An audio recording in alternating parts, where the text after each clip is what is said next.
오늘은 왜 박근혜 한교안 체제를 지켜야 되고 그리고 헌법재판소가 헌법 안에서 판단할 수 있게 보호해야 되는가, 이 관점에서 그 이유를 말씀드리게 되겠습니다. 그러니까 굉장히 싫어한 사람도 들어보고 판단을 해보세요.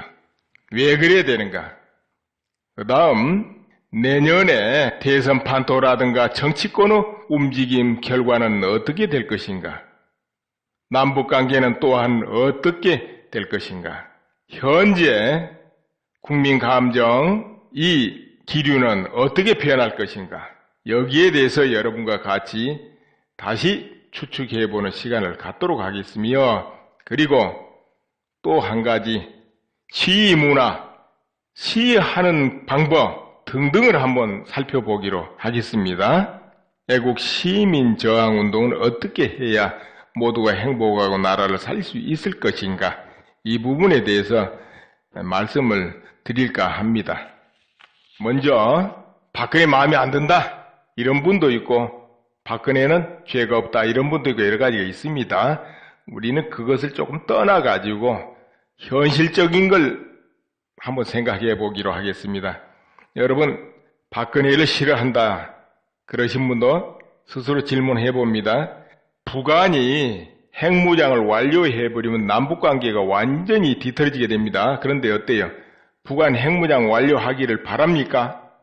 이 핵에 대해서 중요한 발언들이 있고 그런데 어떻습니까? 이 북한 핵이 만들어지는데 결정적인 역할을 할 정권이 어딜까요?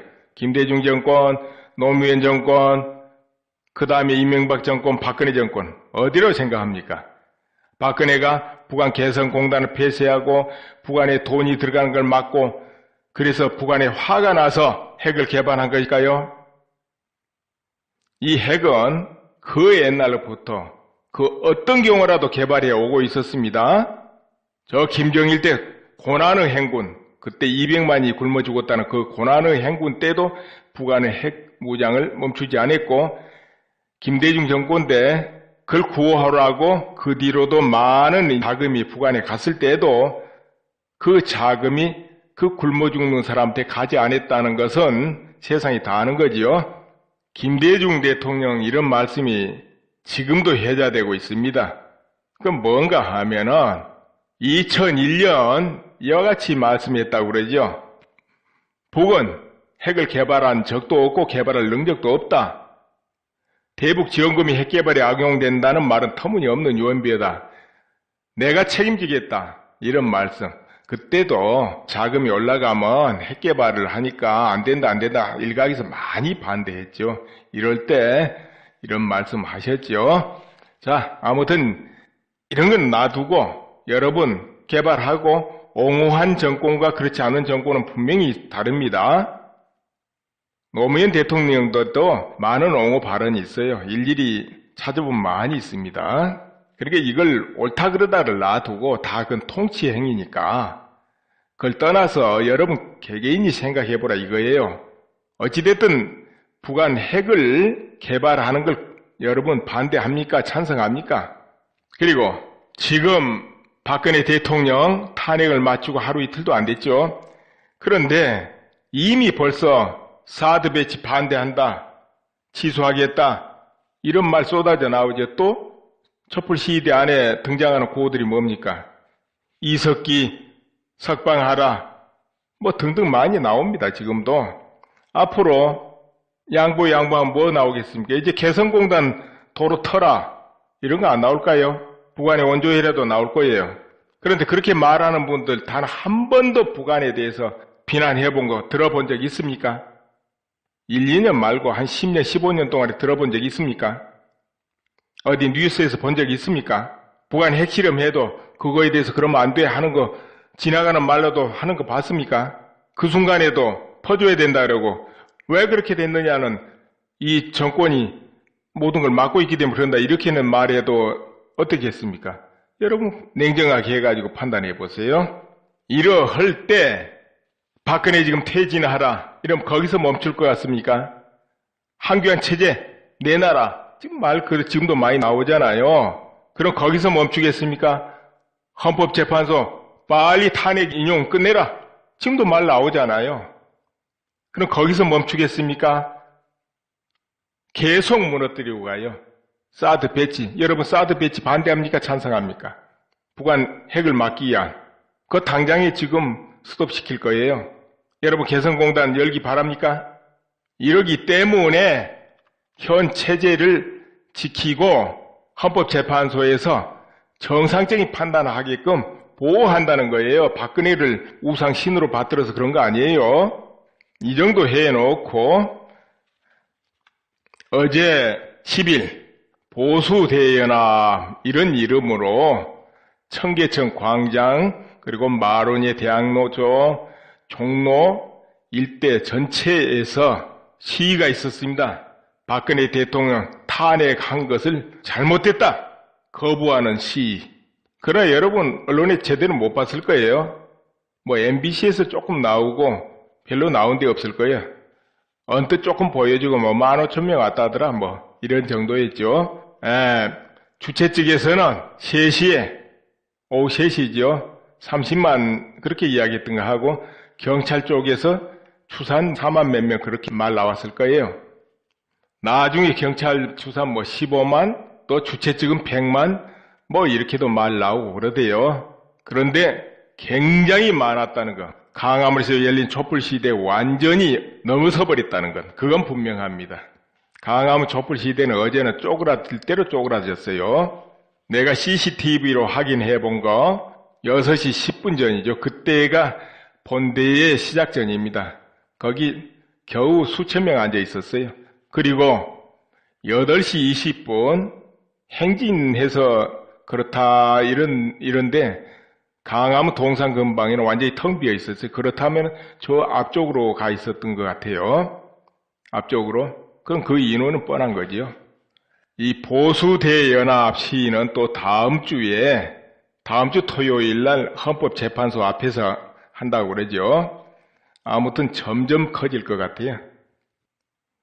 근데 시위 말이 나왔으니까 내 개인적인 좀 의견을 보태본다면은 이름을 보수대연합, 박사모 이런 이름으로 하지 말고 그 테두리를 좀 벗어나가지고 애국시민연합 뭐 이와 같이 하고 더 좋은 용어가 있으면은 그런 용어를 선택하는 게 좋을 것이고 그리고 청년층이 많이 참여해야 무엇이든지 잘 이루어지니까 호국청년단, 애국청년단 이런 이름으로 모집해서 한다든지 그리고 조직화해야 된다. 전국적인 조직. 10일날 올린 내용 중에 그 내용들이 또 들어있습니다.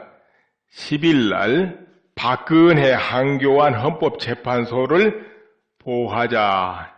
이런 이름으로 올라간 동영상이 있습니다. 그 안에 어떻게 조직을 해야 유용할 것인가, 저항은 어떻게 해야 되는가 이런 거에 대해서 잠깐 말씀드렸는데요. 지금은 딱히 누구를 위해서가 아니고 이 나라 한국을 위하고 내가 타고 있는 한국호를 안전하게 이끌기 위해서 애국시민 저항운동이 필요해요. 애국시민 저항운동이 활발 타오를 때가 되었어요. 가만히 있으면 안 되는 그 시절이 도래했다 이겁니다. 내 가정, 내 이웃, 내 자신의 미래를 위해서 또 청년이라면 평생의 그 환경을 위해서 국가 환경을 위해서 나서지 않으면 안 될 시점이 딱 도래했어요. 목까지 찼다 이거예요. 목. 그 전에는 여유가 있었기 때문에 가만히 있었어도 됐습니다. 그러나 지금은 목까지 도래했어요. 한계에 도달했기 때문에 지금은 가만히 있으면 안 돼요. 국민저항운동이 필요해요. 그렇다면 국민저항운동은 어떻게 하느냐? 언론이 보도가 마음에 안 든다. 예를 들어서 촛불 시위 그렇잖아요.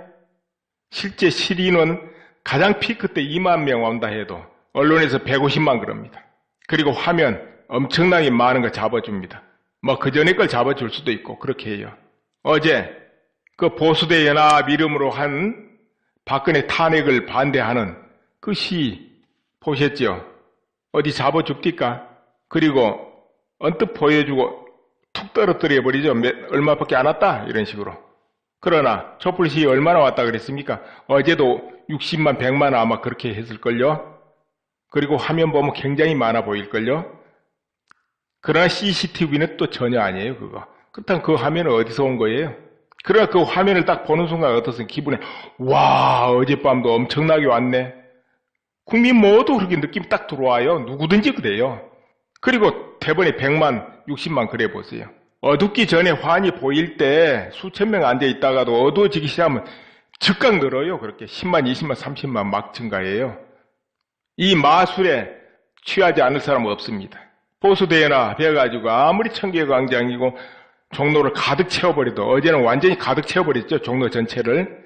그래도 언론에 15,000명 왔다 하고 조금 보여주면 아이고 조금 왔네. 이걸 끝이에요. 한쪽이 190만, 150만, 200만 왔다는데 그거 많아 보이겠습니까? 느낌상으로 탁 죽어버리죠. 이것이 바로 언론의 힘이에요. 그래서 언론은 항상 공정하고 의도가 없어야 되고 사심이 없어야 그게 언론입니다. 그 속에 자기들 이해관계, 의도, 목적을 품고 보도를 하면 그거는 독 중의 독입니다. 국가적인 독이 되는 거지요. 국정을 흔들게 되는 독이 되고 여러분 개개인은 모든 판단을 흐려가지고 그런 독도 없어요. 그러면 어떻게 저항해야 되겠습니까? 그런 언론 못 믿게 판정되면 뉴스 시간 틀지도 말고 보지도 말고 그런 신문 받아보지도 말고 웹사이트 들어가지도 말고 광고 넣지도 말고 클릭하지도 말고 그러면 됩니다. 내 하나 그런다고 무슨 의미가 있을까? 그러면 안 돼요. 내 하나가 수천, 수만, 수십만, 수백만입니다. 전부 나부터 실천하면 수백만이 그렇게 실천하게 되는 겁니다. 그렇게 하세요, 여러분. 언론은 어디서 먹고 생활하겠습니까? 누군가 많이 들어주고 봐줄 때 언론은 힘이 있고 거기서 언론기관이 밥을 먹고 사는 거예요. 국민저항운동 들어가면 다 문 닫게 돼 있어요. 적자 나게 돼 있고 적자 나면 똑바로 하게 돼 있고 살기 위해서. 인간은 힘이 넘치면 오만하게 돼 있고 몰리면은 어깨 축 처지게 돼 있고 그렇거든요. 그 심리적으로도 그렇게 됩니다. 그리고 전화 걸기, 전화로 항의할 수 있어요. 누구든지 개개인으로. 하루에 10통만 해보세요. 각자 내가 10통이면은 너도 나도 10통 수만 통, 수십만 통 됩니다. 댓글 달기, 네이버 다음 어디라도 각당 사이트, 언론기관 홈페이지 그 어디라도 댓글 달기. 또 트위터, 페이스북 열심히 활용하고 그렇게 하면은 모든 언론이 그와 같이 똘똘 뭉쳐서 한쪽으로 보도하고 일방 왜곡 보도를 한다 하더라도 그들을 능가해버릴 수 있어요. 내 혼자 그런다고 될까? 그러지 마세요. 그리고 정보 얻을 때 여러분 뭐 알고 싶은 유튜브 검색하면 그 안에 꽉 찼습니다. 그리고 구글에서 검색하세요. 구글. 그러면 수많은 수천 수만 브로그, 카페, 웹사이트 있는 내용 다 뜰 겁니다. 거기서 판단하세요. 또 이런 거 있죠. 전문 우파 사이트 아니면 좌파 사이트 거기서 정보 구하세요. 내가 여기서는 어떤 우파 사이트, 어떤 좌파 사이트 이제 말씀 안 드리니까 알아서 하세요. 그리고 시위를 하게 되면은 10,000명 모일 때, 10만 모일 때, 20만 모일 때 군중 심리가 달라집니다. 또 움직임이 달라져요. 그래서 주최하는 측은 그것까지 전부 계산해가지고 코스를 정하고 장소를 정해야 됩니다. 헌법재판소에서 다음 주에 한다니까 그 장소가 또 좁을 것 같으면은 청계광장이나 종로 쪽을 나눌 수도 있고 또 서울역 쪽에서 들어올 수도 있고 서대문에서도 들어올 수도 있죠. 그렇게 해가지고 강화문 쪽으로 들어가는 거죠. 아니면 헌법재판소의 총집결에서 가면서 나눠질 수도 있죠. 강화문 쪽으로. 그러니까 그 수많은 군중은 일일이 통제 못합니다. 특히나 행진할 때는. 그렇기 때문에 코스 잘 정해야 될 겁니다. 또한 경찰이 어디서 막고 그럼 막을 때는 어디로 돈다든지 어떤 일은 전부 전략이 있어야 돼요. 그때 예기치 않게 뭔 일이 있어가지고 전체를 통제한다는 건 어림이 없습니다. 그 길고 먼 그 수많은 사람을 어떻게 통제됩니까? 그래서 모든 행진 전략이 자동으로 이루어지게끔 심리를 살펴서 움직여야 된다는 거지요. 다음에는 현재 국내 정치 이 부분 이야기를 하겠습니다. 국내 정치에 대해서 말씀드리겠습니다. 또 또 국민이, 애국 시민이 저항으로 국회를 정화해야 됩니다. 할 수 있으면 새누리당에 가입해서 새누리당 근본을 기간을 바꿀 필요도 있어요. 그건 누군가 그런 건 주도해야 될 거예요. 그렇게 해서 애국정당으로 거듭나게 만들어야 되는 것도 애국 시민 저항운동 일종입니다. 이 국회에 다시 정화돼야 됩니다. 제가 볼 때는. 여러분 몇 년간 지켜봤죠. 지금 박근혜 반대 찬성을 떠나서 몇 년간 국회 형태가 여러분 믿어집니까? 지금까지 국회의원 흔히 말 들어온 게 있죠. 야반다, 줄서기 한다, 아니면 비리, 온갖 이야기 많이 들어왔죠. 또 특권이 너무 강하다, 지향적 국회다, 그런 말 수없이 들어왔죠. 그러면은 실제 그거하고 반대입니까? 아니면 그쪽일까요? 여러분은 어떻게 판단하세요? 국회가 정상적인 입법기관으로 공정하게 흔들림 없이 움직인다고 보십니까? 그래서 애국 시민은 국회도 정화해야 돼요. 표 찍을 때 잘 기억해 놨다가 안 찍을 사람은 절대로 안 찍어야 됩니다. 그것이 바로 저항운동입니다. 합법적인. 이제 내년에 1월이 지나고 트럼프가 취임을 하게 되면은 이 동북아 판도는 굉장히 요동을 할 거예요. 트럼프가 중국을 반드시 쥐어짤 거예요. 중국이 지금처럼 북한을 뒤로 옹호하면서 은근히 유지하게 하고 이것이 쉽지만은 않을 겁니다. 그렇게 두지를 않을 거예요. 트럼프는. 일설에 이런 말도 있어요. 지금 조세피난처로 가장 돈을 많이 유출한 국가가 중국입니다. 그 다음에 러시아, 그 다음에 한국인데 한국도 만만치 않더군요. 200개 국가 중에 3위예요. 거기서 금액이 추산되는 금액이 880조인가 그렇게 나와요. 880조라든가 그래요. 우리나라 국가 예산 2배인가요? 그 금액이 조세피난처에 유출됐다 그러죠. 그런데 중국은 굉장하더라고요. 근데 그 조세피난처가 대부분 미국령이라고 그러던가요? 그렇대요. 그래서 중국의 그 큰 돈줄이 미국 손아귀에 들었다 이런 말도 있어요. 그래서 트럼프는 그 무엇을 활용하더라도 경제 지렛대를 활용하더라도 중국이 마음대로 하도록 놔두지 않을 것이다. 오바마하고는 다를 것이다. 오바마는 선비형이지만 트럼프는 저돌적이고 거기다가 머리까지 명석해가지고 결코 휘둘리지 않을 거예요. 그리고 판단을 할 겁니다. 북한 핵이 어디가 경계선인가? 그게 나오면 행동에 옮길 거예요. 쪽집게처럼 북한 핵만 도려내는 작전을 쓴다든지 중국하고 협의해서라도 반드시 그렇게 할 사람이 트럼프입니다. 제가 볼 때도 내년에는 한국이 핵무장을 하든 아니면은 어떤 특단의 작전이 있든 하지 않으면 안 돼요. 그래서 싫든 좋든 간에 남북관계도 내년에 요동하고 국내 정치도 요동하고 그렇게 될 것이기 때문에 최순실이니 뭐니 이건 다 잊어버릴 거예요. 그리고 박근혜 대통령은 어차피 현재는 쉬는 상태입니다. 헌법재판소 판결 날 때까지는 기다려야 되거든요. 그렇기 때문에 현재의 이 분위기도 1월 넘어서 2월 넘어가면 지금하고는 완전히 달라져 버릴 것이다. 역전돼 버릴 것이다. 그리고 무엇 하나 잘못하면 그 책임은 전부 국회에 돌아간다. 화살이 지금 박근혜 대통령한테 돌아갔지만 그때는 달라진다는 것이죠. 지금 움직이는 의도하고는 다른 형태가 나올 것이다. 언론이 엄청난 또 파도를 일으켜서 바다를 이루었습니다. 언론 보도가. 그러나 내년부터는 달라질 것이다. 언론이 지금처럼 계속 그와 같은 방식으로 보도하면 언론은 외면당하고 국민은 정보를 언론에서 안 얻을 겁니다. 다른 데서 얻을 거예요. 그걸 돌이키는 거 쉽지 않을 거예요. 이제 그때 가서는 또 거꾸로. 그리고 내년에 어차피 내년에 12월에 하든 그 전에 하든 대선이 있어요. 국회의원 선거는 보궐선거가 있네 4월에. 그럴 때도 절대 야당한테 유리하지 않을 것이다. 그때는 이 민심이 풍향이 반대로 바뀔 거기 때문에 지금 예상하고는 다를 것이다 이거지요. 특히 새누리당이 갈라질 거 갈라지고 정화될 거 정화돼가지고 새로 보충을 한다면은 그리고 정말 애국심 강하고 투철하고 강력하고 지략이 있는 사람이 나와서 한국의 모든 병폐 국민이 지금 원한 게 있어요. 이건 좀 바꿔줬으면 저건 없었으면 이런 게 있습니다. 그것을 트럼프처럼 강력하게 다 바꾸겠다고 공약하면은 그 사람이 당선되지 지금 앞에 눈앞에 뭐 잠룡이다 쉽지 않을 겁니다.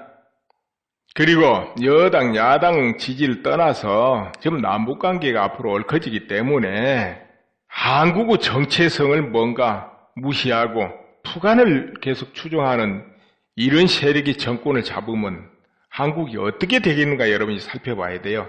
어떤 방향으로 가겠는가. 사드 배치 안 하고 개성공단 열어주고 북한 퍼주고 그 정도가 아니고요. 그보다 더한 것이 다가온다. 이런 걸 여러분이 예측을 해보셔야 돼요.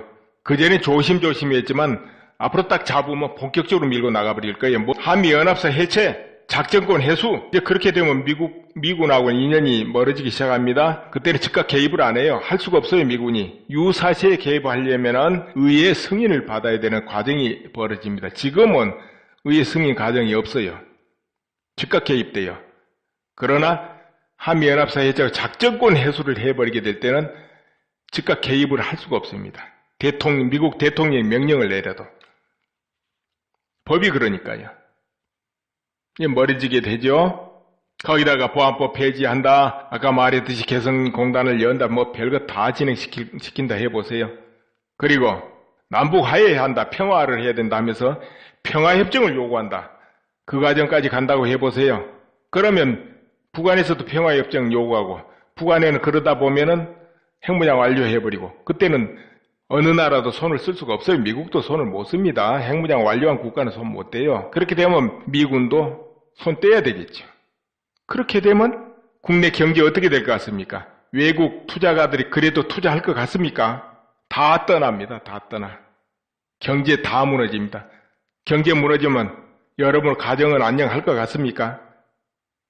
또 이 말을 듣는 중에 언론기관, 국회, 검찰 모든 기관에 종사하신 분들 안녕할 것 같습니까? 그 상황이 도래하기 시작하면. 그런 게 안 온다면 너무 좋지만 만약에 온다면 어떻게 될 것 같아요?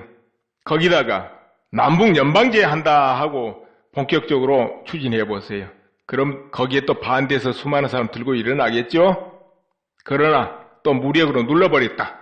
뭐 경제가 어떻게 되든 반대가 어떻게 되든 남북 연방제 더 중요하다고 눌러버릴 수 있습니다. 계엄령을 선포해서라도 그렇게 됐을 때 어떻게 되겠습니까? 여러분 그때 용감하게 나서서 안 돼 하고 할 수 있습니까? 하면 분위기가 죽일 놈이다 하고 언론에서 막 공격하면 감당되겠습니까? 원란 말기도 그랬는데 나설 수도 없어요. 그 분위기 되면. 그리고 남북 연방제 된다. 그럼 뭐를 의미합니까? 동등한 거 될 것 같습니까? 평등하게. 그건 흡수를 의미해요. 어떻게 해야 남북 연방제 제대로 되느냐 하면은 바로 북한 핵시설이 제거되고 그러면은 한쪽 팔이 떨어져 버리는 거예요. 그렇게 되면 자연스럽게 북한 정권은 교체됩니다. 교체되면 조금 더 유순한 정부가 나오면서 북한이 개방으로 가고 개방으로 가면 남북이 협조하고 이러다가 다음에 자연스럽게 연방제로 가든지 통일을 하든지 아니면 그 전에 북한이 붕괴돼서 통일을 하든지 이렇게 될 때 자연스럽지 지금 상황에서 연방제로 가면 흡수당하는 거를. 갑이 되고 을이 되고 이 관계가 벌어져 버려요. 그러기 때문에 국민이 그걸 원한다면 그 길로 가야죠. 우리 저 기득권들이 그것이 행복이고 자기 이해관계가 좋아지고 그걸로 자기들 권력이 커지고 돈을 벌겠다면 그 길로 가야죠. 그것을 원하지 않는다 하면 반대해야죠. 그건 선택은 각자 자유예요. 이렇게 되든 저렇게 되든 그런 일이 있을 수 없어 하면 또 그 길로 가야죠. 나는 이렇게 되면 어떻게 되겠습니까? 어떻게 하렵니까? 이 말을 묻고 있는 거지 선택은 각자 하는 거예요. 가고 싶으면 가는 거죠. 누가 말려요? 지옥이라도 내가 가고 싶다는데 가야죠. 천국이라도 내가 가기 싫다면 안 가야 되는 거고. 그렇지 않습니까? 오늘은 여기까지 말씀드리겠습니다. 감사합니다.